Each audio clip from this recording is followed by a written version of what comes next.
हरियाणा के चरखी दादरी जिले के जिंजर गांव के रहने वाले श्री फोगाट का कहना है कि हमें जिन शहीदों की कुर्बानी से, जिन स्वतंत्रता सेनानियों के बलिदान से, जिन देशभक्तों के त्याग के बलबूते पर आज़ादी मिली है, स्वतंत्रता प्राप्त हुई है, अंग्रेजों के चंगुल से मुक्ति मिली है, हमें उस अनमोल त्याग, बलिदान और समर्पण की कीमत को समझते हुए किसी भी स्वतंत्रता सेनानी की कुर्बानी को कम नहीं आंकना चाहिए।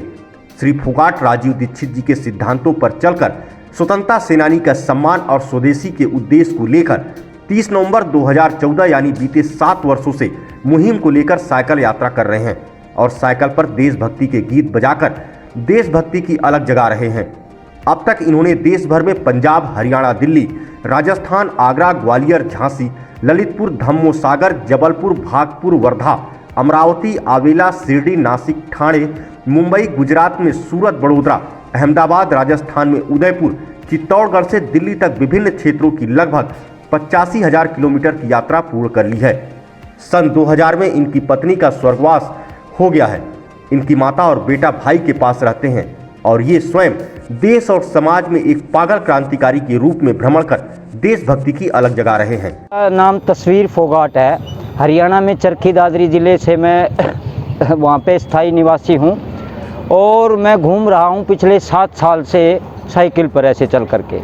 और साइकिल पर घूमने के पीछे का मेरा एक ही मकसद है कि भाई अपने को जो अंग्रेज़ों की ग़ुलामी से जो आज़ादी मिली है, यह आज़ादी बेशकीमती है, बहुत मूल्यवान है।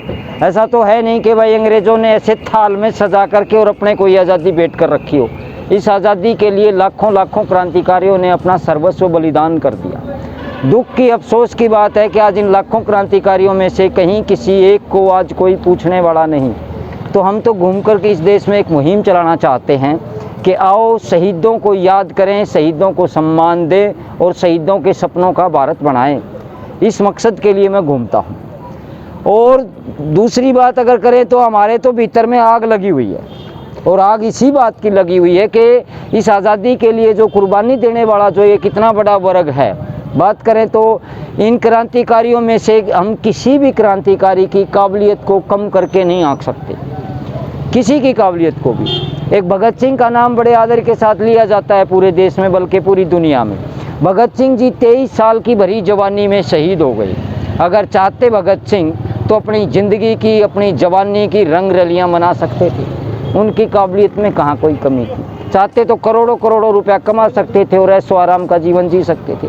अपनी नौजवानी को वो नहीं इस फंदे में डालते, लेकिन उन्होंने देश के लिए सब त्याग किया। सुभाष चंद्र बोस थे, ICS टॉपर होते हुए भी उन्होंने जो है उस कलेक्ट्री की नौकरी को लात मारी थी और आज़ाद हिंद फौज बनाई।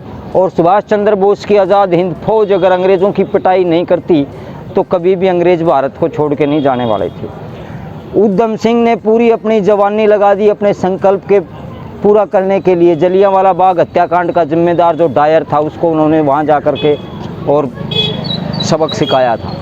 खुदीराम बोस को 16 साल की उम्र में फांसी हुई, जबकि उस ज़माने का अंग्रेज़ों का कानून था कि 18 साल से कम उम्र के किसी भी बच्चे को फांसी नहीं दी जा सकती। लेकिन खुदीराम बोस को जब फांसी हुई तो उसकी उम्र मात्र 16 साल और 2 महीने की थी। तो किसी ने 16 साल की उम्र में, किसी ने 23-25 साल की उम्र में अपना जो है बलिदान कर दिया है। तो मैं तो इन क्रांतिकारियों के बारे में ही पढ़ता रहता हूँ, इनके बारे में जानने का प्रयास करता रहता हूँ। तो मैं तो एक बात देख के बड़ा हैरान होता हूँ कि इन क्रांतिकारियों ने अपने जीवन का वो हिस्सा दांव पर लगाया था जिसको हम गोल्डन पीरियड कहते हैं, स्वर्णिम युग जिसको कहा जाता है, जवानी का समय हम जिसको कहते हैं।